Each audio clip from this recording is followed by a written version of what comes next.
So onward and upward with our look through my cartoons at the Parti Quebecois, the history, actually I should say onward and downward, because at this point, after Lucien Bouchard, it began to slip. There's no question about it.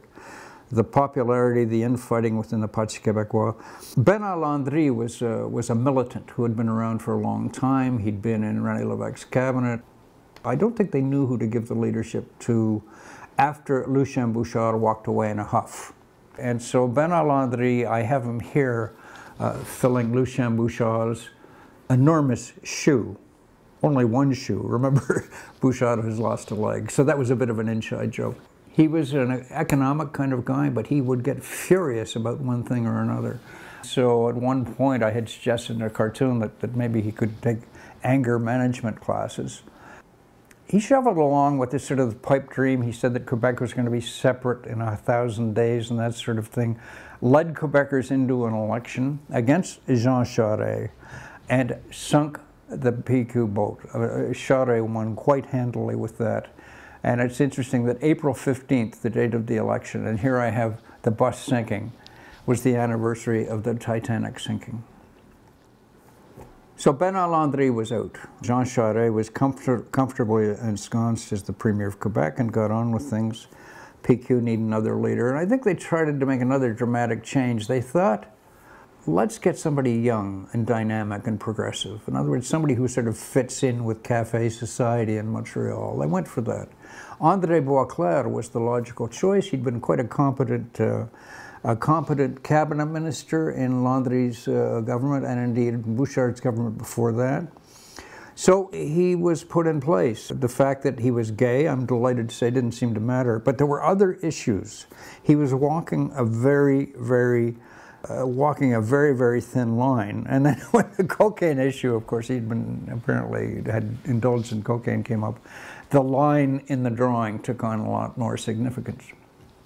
So Jean Charest, I think, seeing an opportunity, called an election. And Boisclair led the Parti Quebecois to its worst election result. They came in third. And he was clearly gone, a very brief period. One cartoon of him summed it up, I think, and he said that the Parti Quebecois is not a party like others. Here we're very up front, and all these knives are stabbing them in the front. They don't even bother with the back anymore. So, two weak leaders, Bernard Landry and then Boisclair. Who next? Who are they going to pick next? Well, somebody who had been biting at the bit for a very long time was Pauline Marois.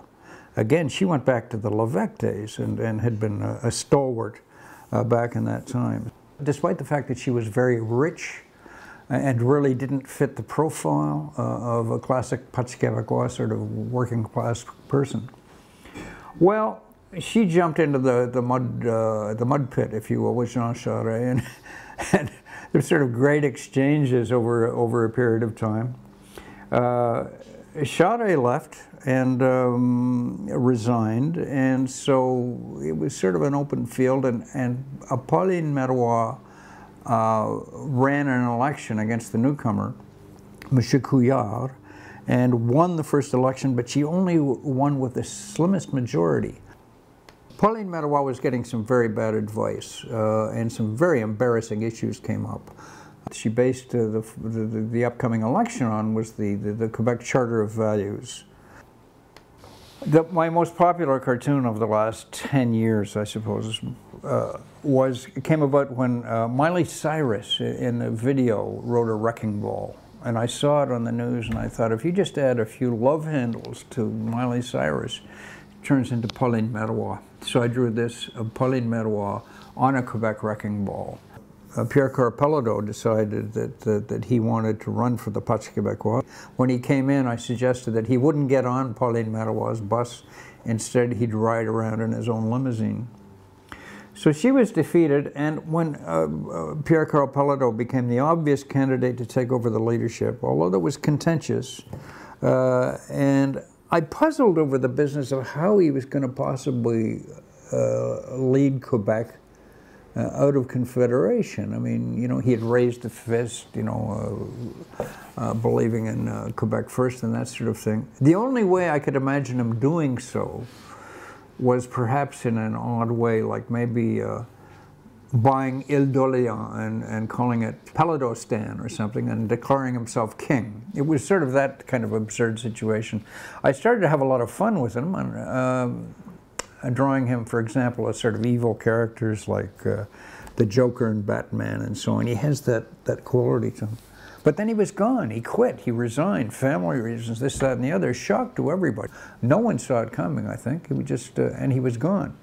So now here we are in this puzzling situation with the Parti Quebecois. They're going to pick a new leader on October the 7th. So far, with the exception of Jean-François Lisée, they're kind of a collection of little-known people. The party is fractured, as I pointed out in this logo I drew. René Lévesque must be looking down from heaven, wondering about all of this. And in fact, I suggested a new logo the other day in a cartoon for the PQ as a big flat tire. You know, I'd like to close this with a cartoon that I drew years ago, 1994. And it's of, I'm reminded of this because what's going to happen in the leadership is it's going to be very loud. A lot of accusations are going to be made.